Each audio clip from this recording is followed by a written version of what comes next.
We're delighted to have you here, Malcolm. Thank you very much for your session on pleasure. negotiation. Can you give us an overview of what your session included? Yeah, the session starts generally about how to plan a negotiation from a point of view of your own sense of value. It's very important in the United Kingdom that we have a sense of value, a sense of self-worth. And once you get that right in your organisation, maybe with some reinforcement, with sunshine meetings, then you can start to get that value across in your language. And our language in this country has to be a lot more assertive than it is naturally.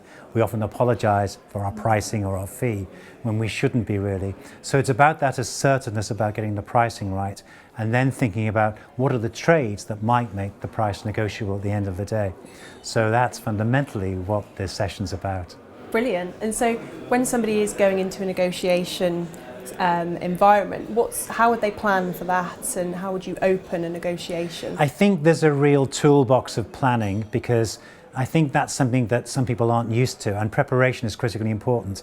My contention is, Nicky, that the planning is probably more important than the execution. People think negotiations about being in a room and shooting from the hip and making things up on the hoof, but it isn't really. It's about effective planning. What's your limit? What's your walk away point? What's your plan B? What's your opening position? How are you going to justify it? What's your aim for that meeting?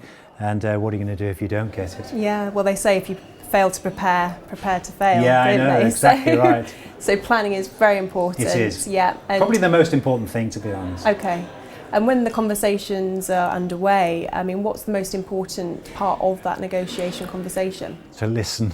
Ask questions and listen, and the brilliant use of pausing, really. What you've got to do when you state something, when you assert a position, you've got to wait for a response. We tend to think silence is a tacit rejection of our position, and it isn't.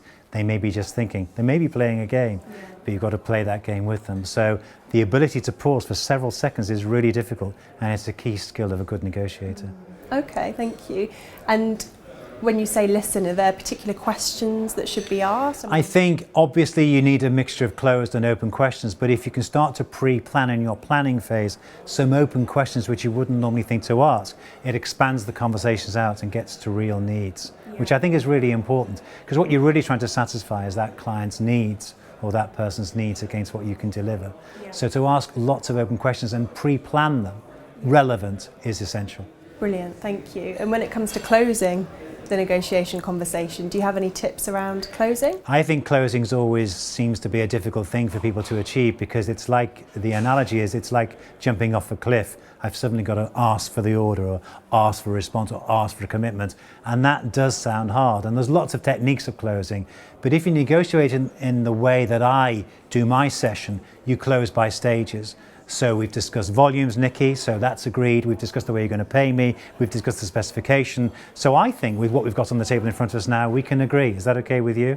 So it's a really nice gradual process of assimilation of the structure of the tradables that you've done. Okay. So that works really well. What would you say is the best way to overcome objections? I think there's three ways, Nicky, to overcome objections. One of the things that I talk about in the session is developing great stories. And stories give the listener the opportunity to understand there's a social proof to what your value system is. So once you tell a story, people think, well, that's my story as well, and I want to belong to that group. So that's a really nice way of handling objections. For instance, the objection, your price is too high. Other people have said that, but when they've eventually worked with us, they've found this. It's a really great way of handling objection.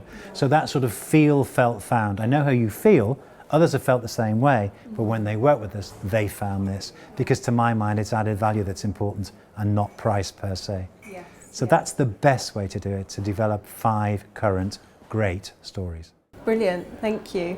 Are there any other questions that I should have asked you that I haven't yet around negotiation? The key skills of a negotiator, maybe. Yes, yeah, is brilliant. to have patience and have integrity and make it fun. Right, thank you. My pleasure.